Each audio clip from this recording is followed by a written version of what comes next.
Salut les amis and welcome on this platform. Quand l'échec est inéluctable, les déclarations pompeuses commencent à tomber.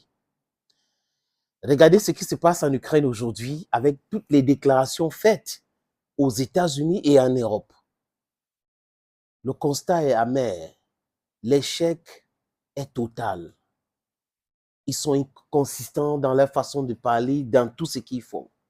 Les amis, pour corroborer avec ce que je viens de dire, écoutez la première ministre danoise, elle s'appelle Mette Frederiksen. J'espère que je prononce bien son nom.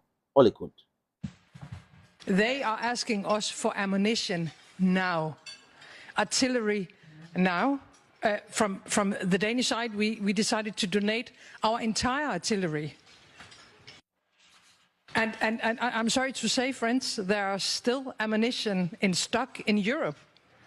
This is not only a question about production, because we have weapons, we have ammunitions, we have air defense that we don't have to use ourselves at the moment, that we should deliver to Ukraine. Madame Frederiksen veut désarmer l'armée danoise. D'ailleurs, même, est-ce que ça existe? Les gens qui protègent l'Europe, c'est les États-Unis. Et elle dit aujourd'hui qu'elle veut désarmer son armée au profit de l'Ukraine. Ça veut dire quoi, les amis? Ça veut dire que tous les armes qu'elle a chez elle, elle va envoyer en Ukraine. Elle demande aussi à tous les pays européens d'envoyer tous les armes qu'ils ont en Ukraine. Mais les gens qui gagnent, Macron dit que la Russie a déjà perdu. Frederiksen dit que la Russie a déjà perdu. Joe Biden dit que la Russie a déjà perdu. Tout le monde dit que la Russie a déjà perdu. Mais ils sont en train de se déplumer au profit de l'Ukraine. C'est cette incohérence, inconsistance dans tout ce qu'ils font, les amis, qui est à la place publique aujourd'hui. Quand le Danemark dit cela à travers la voix la plus autorisée, la première ministre, Mme Frederiksen, ça veut dire que c'est compliqué de chez compliqué. Et on a dit ça depuis le départ. La Russie même, c'est-à-dire qu'en tant qu'entité, en tant que pays, la superficie de la Russie est plus grande que l'Europe, toute l'Europe confondue. Le sous-sol russe, désolé, est grand, est riche, je voulais dire. La Russie ne demande rien à personne. Les gens qui colonisent, qui volent, qui exploitent de façon sauvage, barbare les autres, ce sont des Européens. Et voilà donc des gens qu'on a. C'est-à-dire que they don't open their last now for public. All man is seeing now weaklings them. Now a bunch of weaklings, les amis.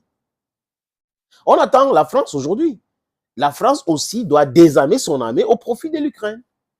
C'est simple, non? C'est-à-dire qu'on veut donner une défaite stratégique à la Russie. Les bases militaires qui sont où? Au Tchad, au Sénégal, en Côte d'Ivoire, à Djibouti, au Gabon. Envoyez ces soldats en Ukraine. Enlevez tous les armes là, envoyez en Ukraine. Les armes qu'on a trouvées à Niamey là, il fallait envoyer ça directement en Ukraine. Les Ukrainiens ont besoin de ça, les amis. Voilà mon des gens. On les a dit, même dans leur propre pays, leur propagande ne marche plus. En France, par exemple, le prix de l'électricité s'est augmenté à 150%. 150% d'augmentation du prix de l'électricité. Pourquoi?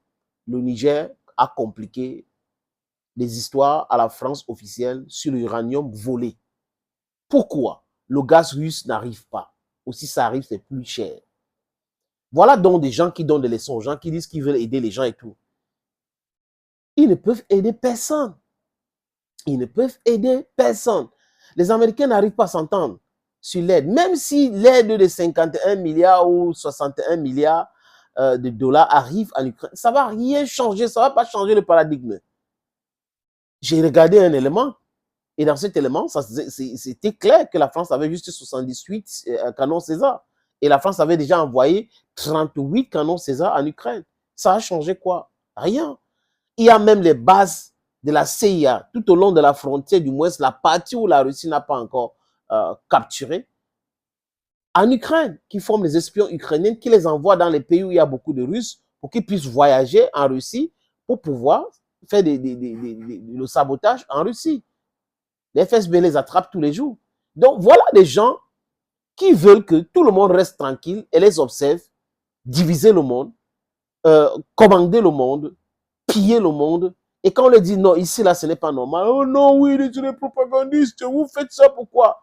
Les amis, mettons-nous ensemble pour demander à la France, par exemple, de prendre ces militaires-là ou ces armes présents en Afrique pour aller envoyer en Ukraine.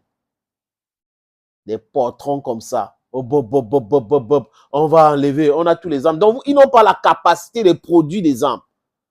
Mais ils veulent plutôt désarmer les armées. Vous comprenez donc maintenant que la matière première devient de plus en plus chère. Regardez ce qu'ils sont en train de faire au Congo, à Kivu. Ils sont en train de tuer des gens au Congo juste pour la matière première.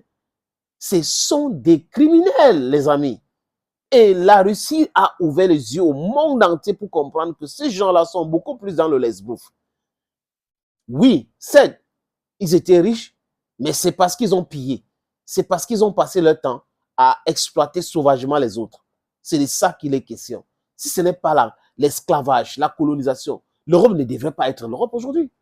L'Europe est l'Europe parce que l'Europe a colonisé le monde entier. Parce que l'Europe a fait quoi? A sauvagement exploité le monde entier, a pillé les ressources du monde entier. C'est pour cette raison que l'Europe était puissante. Parce que l'Europe est en train de s'effondrer, les amis. C'est de ça qu'il est question. Donc, quand vous voyez des gens qui sont en train de hurler, oh, je vais donner tous les armes de mon armée en Ukraine. Donc, ça veut dire que le Danemark sera sur la tutelle américaine. Donc, c'est les Américains qui vont là. Et s'il y a une autre guerre en grande échelle, c'est fini pour le pays. C'est ce que la première ministre est en train de dire. Ça veut dire que ce pays n'aura plus de capacité de se défendre. Parce que selon elle, il n'y a pas la guerre. On n'a pas la guerre pour l'instant. Donc, on peut donner tous nos armes en Ukraine. Mais vous allez envoyer en stock et la Russie va les brûler. Poutine a dit l'autre jour qu'ils sont en train de produire en grande quantité des missiles Zircon. Et qui dit Zircon, vous-même, vous savez ce que ça veut dire Zircon. Vous-même, vous savez, vous connaissez la capacité de ces missiles. Donc, il frappe ici, il frappe là-bas. Et Zelensky ne fait que hurler, fait que hurler, fait que hurler, fait que hurler. Les Européens ne font que hurler. Et à chaque fois, vous allez constater, les amis, qu'il y a des salves de missiles que la Russie tire sur l'Ukraine. C'est la barbarie, c'est ceci. Mais regardez ce qu'ils sont en train de faire au Congo, regardez ce qu'ils ont déjà fait en Afrique. Il n'y a pas la barbarie. Hein? Le monde entier doit bouger pour l'Ukraine, mais le monde entier n'arrive pas à bouger pour Gaza. Le monde entier n'arrive pas à bouger pour les Palestiniens. C'est incroyable, les amis. C'est incroyable de rester comme ça et de penser que les gens peuvent rester dupes toute leur vie. Non, on ne peut pas rester dupes toute nos vies. On est intelligent quand même.